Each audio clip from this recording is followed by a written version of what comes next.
I went through, after heart surgery about 10 years ago, I went through about a 6-year period of quite severe disability. It's like I just never recovered. And in that time, I had, there were some times when I felt a bit better, then worse.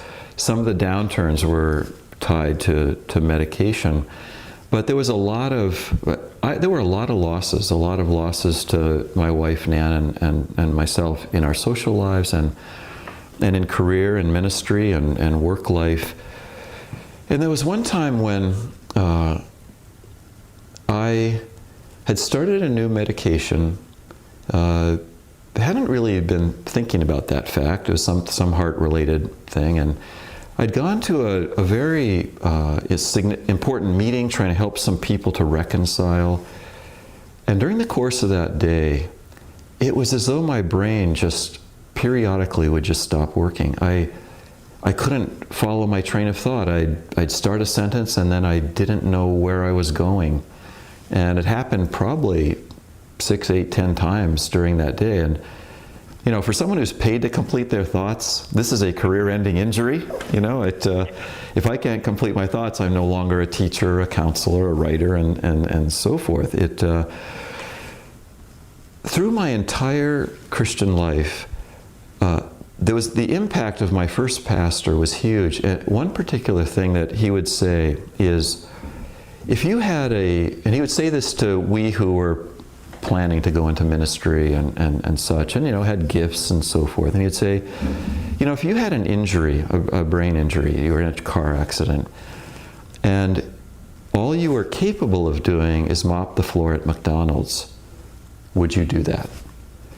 It was a terrific question because it brought out, mopping the floor at McDonald's is a good work. It is a form of love. It blesses people. Consider if the floors and bathrooms aren't clean. So that question sifts out, are you living for your gifts? Are you living for your career? Or are you fundamentally living for the call of love from God? And thus, if circumstances changed your gifts, you would be willing to do that, not without some heartache at the loss, but willing. Well, after that day with this where I had been losing my memory, my train of thought, I was lying in bed that night, and it was distressing, obviously thinking back and what had happened repeatedly during the day. And I got reflecting on what had been a mental exercise that I would use periodically to test myself was now a reality. If I can no longer complete my thoughts, is my life still valid?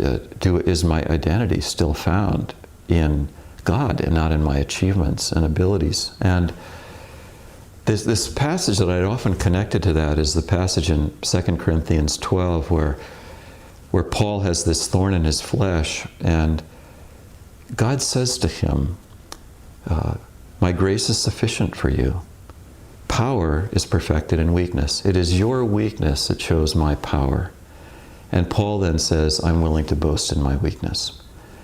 And I remember just vividly, I was lying awake, kind of thinking about it, thinking about the day, trying to reconstruct what happened, trying to sort it out.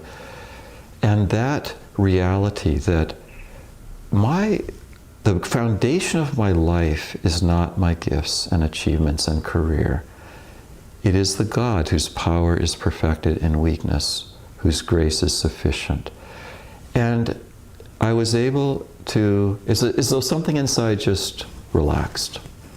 I was able to rest in that. And what was interesting is that then there was a very lucid sense of, well, what do I do now? And I realized, well, I remembered that I just started this medication 3 or 4 days before, and I thought, well, maybe that's a factor.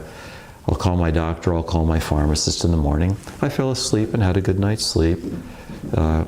Happened to get the pharmacist first, and I described to him the symptoms, and he said, oh, it's like you're lost on the way, right? It's like you're trying to drive to 7-Eleven in your neighborhood, and you get a block from your house, and you can't remember where you're going. And I said, you're describing what happened. And he said, that is a known side effect of the drug that you just started, so stop taking it.